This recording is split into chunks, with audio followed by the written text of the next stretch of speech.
They say good lighting makes the room, and I truly believe that. So when I feel like I need a fun project to work on, I often end up making more lamps. I just can't have enough of them.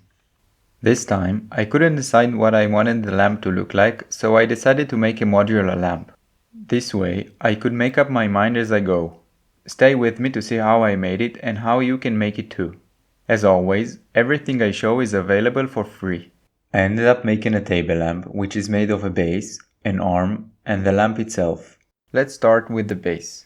The idea here is to make a basic design that could be modified easily. The base is made of concrete, which I poured into a mold. I started by 3D printing the outer shell of the mold. I used a 3D printer to make the mold because it let me create basically any shape I want in no time, but you can make molds differently if you like. Next, I cut the bottom plate of the mold out of plywood. I also cut these joints which will hold the arm. I cut everything out of 6mm plywood using my xTool D1 diode laser.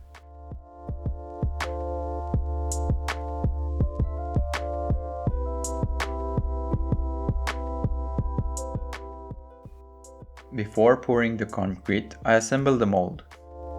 I press these odd looking pieces which will later be used to connect the arm to the base.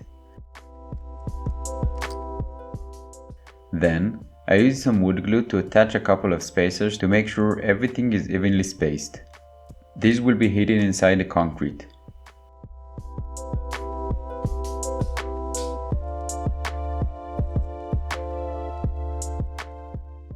I then added a third spacer to the top, this time without using glue. Then, I pressed the 3D printed shell onto the bottom plate. I made sure everything is flush and sealed. Notice that there is a hole in the outer shell that should be placed next to the wooden pieces. I threaded a plastic tube into that hole and in between the wooden parts. Once threaded, I secured it away from the center of the lamp so it won't interfere with the arm. Then, I mixed some cement, sand and water to make smooth concrete. I made it a bit extra thin so it's easy to pour into the mold. I poured the concrete into the mold and let it dry.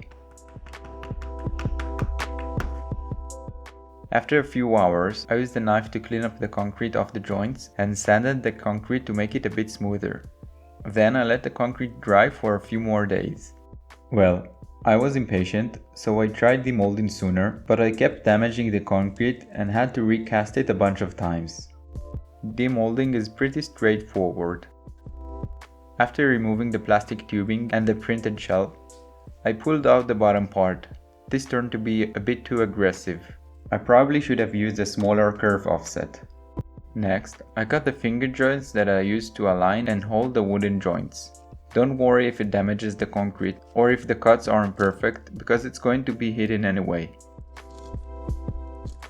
Finally, I rounded the edges of the concrete base with sanding paper and added anti-slip stickers to the bottom. Now that the base is ready, it's time to prepare the arm. I laser cut the arm in a few dedicated spacers and washers.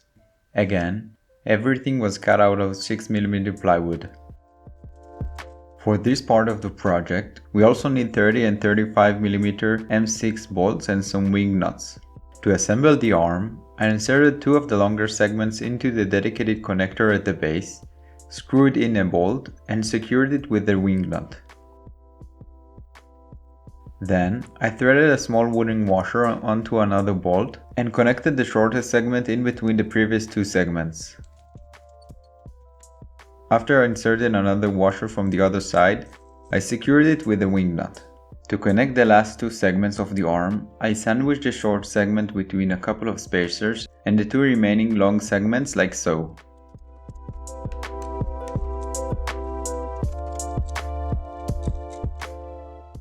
I used a couple more of the small wooden washers and another spacer and inserted a screw through the hollow part of the upper segments and into the two long segments connected to the base.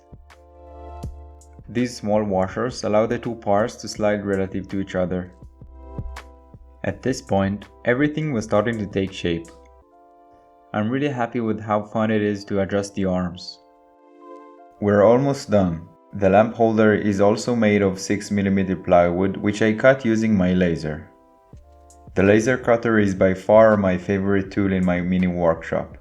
I made a really simple lamp holder made of 2 framing parts and some spacers.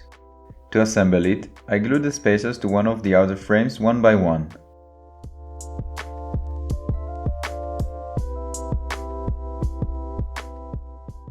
Then, I applied glue to all of the attached spacers and connected the second outer frame.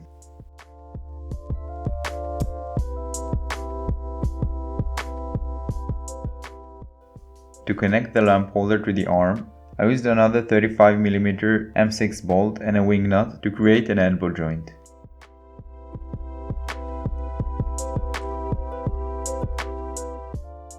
Since I didn't like the proportions of this lamp holder, I made a new one. The new version is almost identical, except that it's much larger, which fits the dimensions of the rest of the lamp. I think that this version turned out much nicer than the other one. We are done building the lamp, and now all there is left to do is to, well, add some light. I used a series of 3V LEDs which I soldered together. I know, my soldering skills are awful. Overall, there are 6 of these LEDs in series, which means I'll need an 18V power supply. I curved the LEDs so that they match the curvature of the lamp holder and did the same using a copper wire. The copper wire will be used to close the circuit, so I primed it with some solder.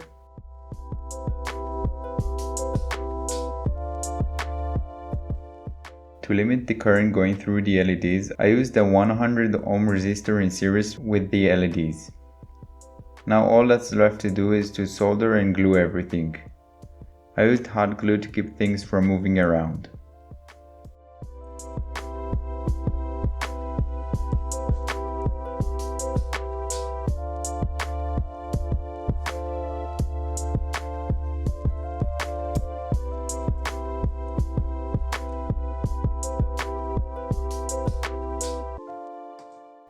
Once the LEDs are installed, it's a good idea to make sure that everything is working properly.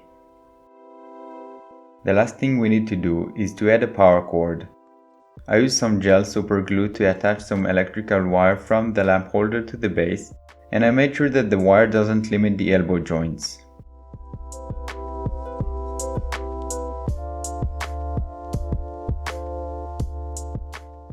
Before threading the wire through the concrete base, I secured it with a zip tie to make sure it doesn't get ripped off. Then, I threaded the wire through the hole in the concrete base. Lastly, I soldered the wires to the LED circuit and connected it to my 18V power supply. And that's all, the lamp is assembled and ready. It gives off a soft light, which I find very relaxing. I like how it's extremely adjustable and that it takes all these different looks.